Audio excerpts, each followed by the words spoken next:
Hello అండి అందరికీ welcome to my channel AR Creations. మీరు కనుక నా ఛానల్ని ఫస్ట్ టైం చూస్తున్నట్లయితే ప్లీజ్ లైక్ చేయండి, షేర్ చేయండి, సబ్స్క్రైబ్ చేయండి. ఈరోజు నేను మీకు కాలర్ నెక్ టాప్ ఎలా కట్ చేసుకోవాలి చూపిస్తానండి. ఈ మెజర్మెంట్ వచ్చేసి 30 to 34 ఇంచెస్ చెస్ట్ హిప్ ఉన్న వాళ్ళకి సరిపోతుంది. నేను ఫుల్ లెంత్ తీసుకున్నాను. ఫస్ట్ ఇలా 4 ఫోల్డింగ్స్ లైనింగ్ క్లాత్ వేసుకొని ఫుల్ లెంత్ 40 ఇంచెస్ అండి, 38 ఇంచెస్ నేను లైనింగ్ తీసుకున్నాను. ఇప్పుడు షోల్డరు 14 ఇంచెస్ అండి, అందులో నేను హాఫ్ తీసుకుంటున్నాను. ఎందుకంటే కాలర్ నెక్ కాబట్టి హాఫ్ మాత్రమే తీసుకోవాలండి. షోల్డర్ ఎలా తీసుకుంటామో ఆమ్ రౌండ్ కూడా యాజ్ టీజ్గా 7 ఇంచెస్ తీసుకున్నాను నేను. ఇప్పుడు కట్స్ లెంత్ నేను 18 తీసుకుంటున్నానండి.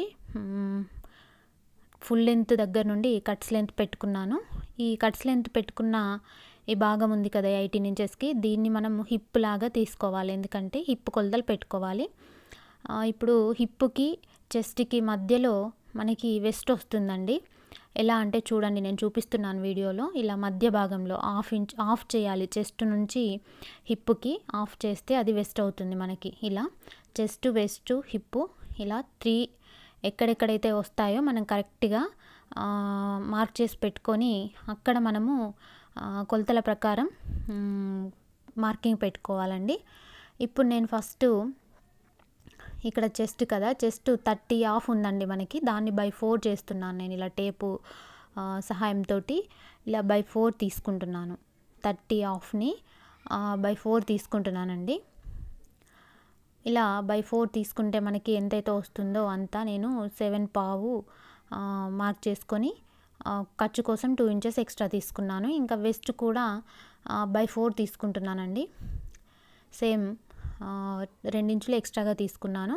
ఇంకా హిప్ కూడా సేమ్ అలాగే బై 4 తీసుకోవాలి. హిప్ కొలత ఎంతైతే ఉందో 33 ఆఫ్ అండి, దాన్ని బై 4 చేసి తీసుకున్నాను. అయితే ఇక్కడ ఖర్చు కోసం 1.5 మాత్రమే పెట్టుకున్నాను. ఎందుకంటే ఇక్కడ మనకు కట్స్ మా ఫోల్డింగ్ వస్తుంది కాబట్టి 1.5 సరిపోతుంది. ఇప్పుడు 1.5 ఇంచ్ వరకు ఎంతైతే వచ్చిందో అందులో 2 ఇంచెస్ ఎక్స్ట్రా మనం కింది వైపు మార్క్ చేసుకోవాలి. ఇలా మార్క్ చేసుకున్నాం కదా, ఇక్కడ నేను క్రాస్గా ఇలా మార్కింగ్స్ అన్నింటినీ కలుపుతూ స్కేల్ హెల్ప్తో ఇలా చూస్తారా, ఇలా గీసుకుంటున్నాను నేను. చూసారు కదా, ఇలా మనకి డ్రెస్ షేప్ అయితే వచ్చింది. ఇలా ఆమ్ రౌండ్ కూడా తీసుకున్నాను. ఇప్పుడు నెక్ భాగానికి వెళ్ళిపోదాం. నెక్ షోల్డర్ కోసం 3 ఇంచెస్ ఇలా నేను మార్క్ చేసుకున్నానండి. ఎవరికైనా 3 ఇంచెస్ సరిపోతుంది కాలర్ నెక్కి. ఇక మిగతా భాగం అంతా నెక్ కోసం మనం తీసుకోవచ్చు. ఇంకా అలా కాకుండా వెడల్పు అవుతుంది అనుకుంటే మనకు నెక్ భాగం నుండి 2.5 ఇంచెస్ కూడా తీసుకోవచ్చండి. ఇంకా కిందికి నేను 5 ఇంచెస్ ఎక్స్ట్రాగా తీసుకుంటున్నాను. అంటే షోల్డర్ కుట్టు కోసము 1/2 ఇంచ్ వదిలేసి కింది వైపుకి అంటే నెక్ పొడవు, ఫ్రంట్ నెక్ పొడవు 5 ఇంచెస్ తీసుకుంటున్నానండి.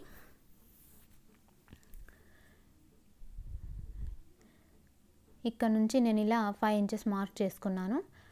ఇప్పుడు దీన్ని ఇలా బాక్స్ కొట్టుకొని మనకి పైన కాలర్ వస్తుంది కాబట్టి కిందికి మనకి ఏ షేప్ కావాలన్నా తీసుకోవచ్చు. నేను కొంచెం వీ షేప్ లాగా కాకుండా కొంచెం ఇలా స్టార్ లాగా గీసుకున్నానండి. ఇలా గీసుకున్నాం కదా, ఇప్పుడు దీన్ని కట్ చేసుకోవాలి. ఇక సరిపోయింది. ఇలా వెస్ట్, చెస్ట్, హిప్ అన్నీ పెట్టుకున్నాం కదా, కరెక్ట్ కొలతలు పెట్టుకున్నాం. ఇలా కట్ చేసేసుకున్నాం. ఇప్పుడు నెక్ నేను ఫ్రంట్ బ్యాక్ సపరేట్ చేశానండి. ఇది ఫ్రంట్ నెక్ 5 ఇంచెస్ తీసుకొని కట్ చేశాను. ఇక బ్యాక్ నెక్కి, కాలర్ నెక్కి అయితే మనకి పర్టికులర్గా కంపల్సరీగా తీసుకోవాల్సిన కొలత ఒకటి ఉంటుందండి. ఒక 1/2 ఇంచ్ వరకు తీసుకుంటే సరిపోతుంది. షోల్డరు 3 ఇంచెస్ ఉంది మనకు ఆల్రెడీ, అక్కడ నుంచి ఒక 1/2 ఇంచ్ మాత్రమే సరిపోతుందండి. ఎవరికైనా నెక్కి 1/2 ఇంచు కాలర్ నెక్ పెట్టుకోవాలనుకుంటే 1/2 ఇంచ్ మాత్రమే తీసుకోవాలి పొడవు. దాన్ని ఇలా రౌండ్ చేసుకొని కట్ చేసుకోవాలి. ఓకేనా అండి, చూసారు కదా, ఇలా ఓన్లీ సింపుల్గా బ్యాక్ మనకి ఇలా కట్ చేసుకుంటే సరిపోతుంది. ఫ్రంట్ మనకి ఏ డిజైన్ అయినా పెట్టుకోవచ్చండి. ఎందుకంటే ఇది హాఫ్ కాలర్ నెక్ కాబట్టి ఏ డిజైన్ అయినా పెట్టుకోవచ్చు. ఓకేనా అండి. ఇప్పుడు నేను మెయిన్ క్లాత్ ఇలా 4 ఫోల్డింగ్స్ వేసి పెట్టుకున్నానండి. ఈ 4 ఫోల్డింగ్స్ పైన మనం కట్ చేసిన లైనింగ్ భాగం ఉంది కదా, ఈ లైనింగ్ భాగాన్ని ఇలా అడ్జస్ట్ చేసి పెట్టుకోవాలి. అయితే లైనింగ్ మనం తక్కువ లెంత్ కట్ చేసాం కాబట్టి మన కరెక్ట్ లెంత్ 40 ఇంచెస్ అండి. 40 ఇంచెస్ ఖర్చుతో కలిపి 41 ఇంచెస్ మనము కట్ చేసుకోవాలి. సో లైనింగ్ కన్నా ఎక్కువగా కట్ చేసుకోవాలి. లైనింగ్ మనం 38 ఇంచెస్ కట్ చేసుకున్నాం కాబట్టి చూసారు కదా, నేను కిందికి 3 ఇంచెస్ ఎక్స్ట్రా వచ్చేలాగా లైనింగ్ అడ్జస్ట్ చేసి పెట్టుకుంటున్నాను. ఇలా పెట్టుకొని మనం కరెక్ట్ లెంత్ కట్ చేసుకోవాలి. మనకి సహజంగా లైనింగ్ సరిపోదండి కంపల్సరీగా ఎవరికైనా, అందుకని మనము లైనింగ్ లెంత్ని బట్టి కాకుండా ఇలా పొడవుగా ఫోల్డ్ చేసి పెట్టుకుంటే కరెక్ట్గా వస్తుంది. చూసారు కదా, ఇలా నేను మెయిన్ క్లాత్ లైనింగ్ కోసం కట్ చేసుకున్నాను ఆల్రెడీ.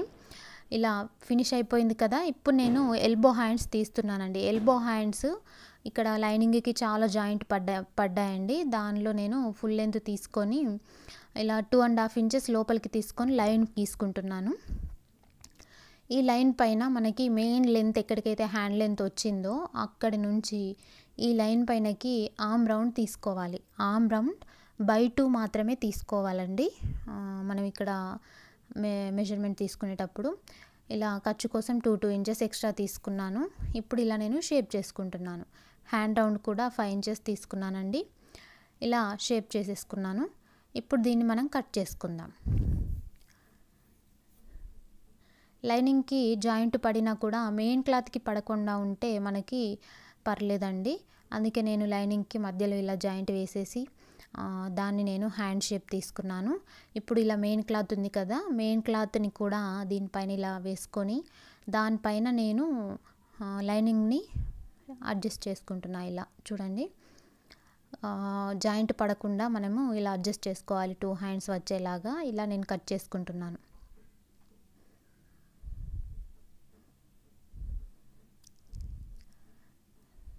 ఓకే, ఇలా నేను కటింగ్ ఫినిష్ చేసుకున్నానండి.